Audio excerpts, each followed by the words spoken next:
Hello everybody, this is Koba, also known as Escape, and this is my approach for the Diome Amazing Challenge, or wouldn't it be better to name it the Amazing Diome Challenge, you know? And since this is all about speed, let's hop right into it without further ado.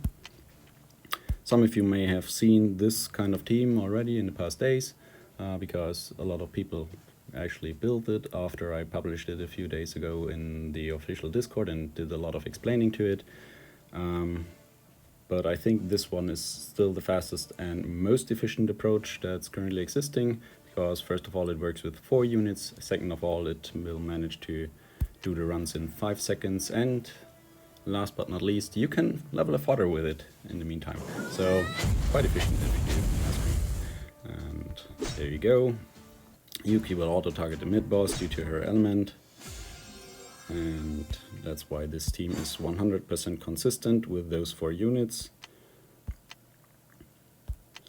Then next is Leviathan. One thing you have to mention for this one is, since the mid-boss wave all units have the same faction, you won't be able to use Yuki's element or faction to make sure that she will always target the mid-boss first. So in like 2 out of 3 runs she will not do it. So usually when I'm running Leviathan 12 I will replace the fodder actually with a Flame Spirit, who then in the second wave will get the second turn if Yuki does not one-hit the boss, and then her AoE ignore defense will kill the boss definitely. So this team usually varies between 5 and 6 seconds in this dungeon.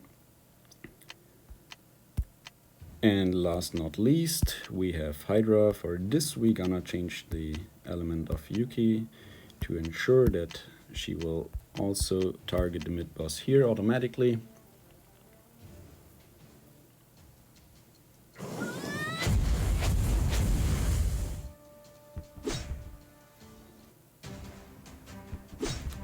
There you go.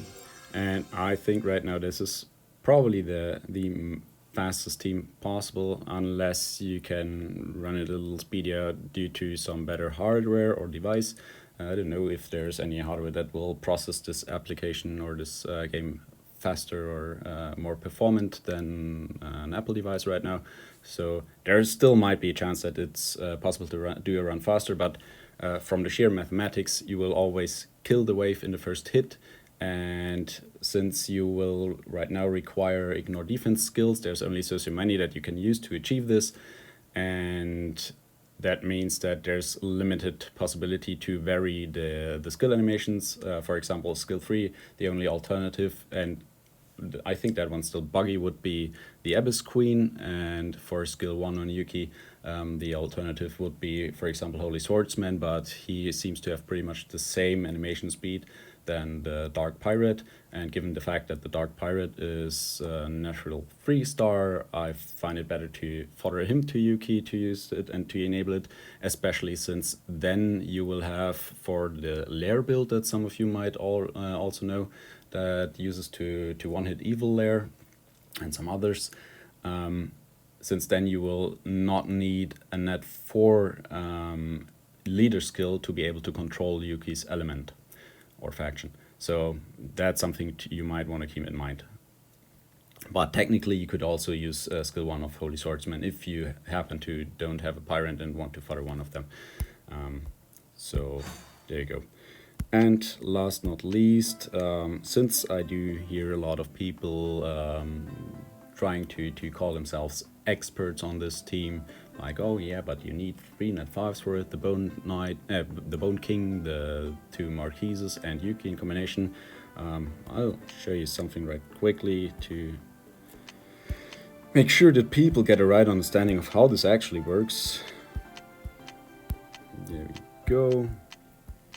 So one thing you must note beforehand, I'm not sure if it will work on first try, because as you can see, this skill is not maxed, so we only have an 80% activation rate. That means one out of 5 runs it will not activate and will not fully kill the boss, but let's see if we have luck today. So 3 units going into lair. And there you go. So actually you didn't need a bone knight for it, bone king for this, right? Anyways, I'm out. Have a great one. See you guys.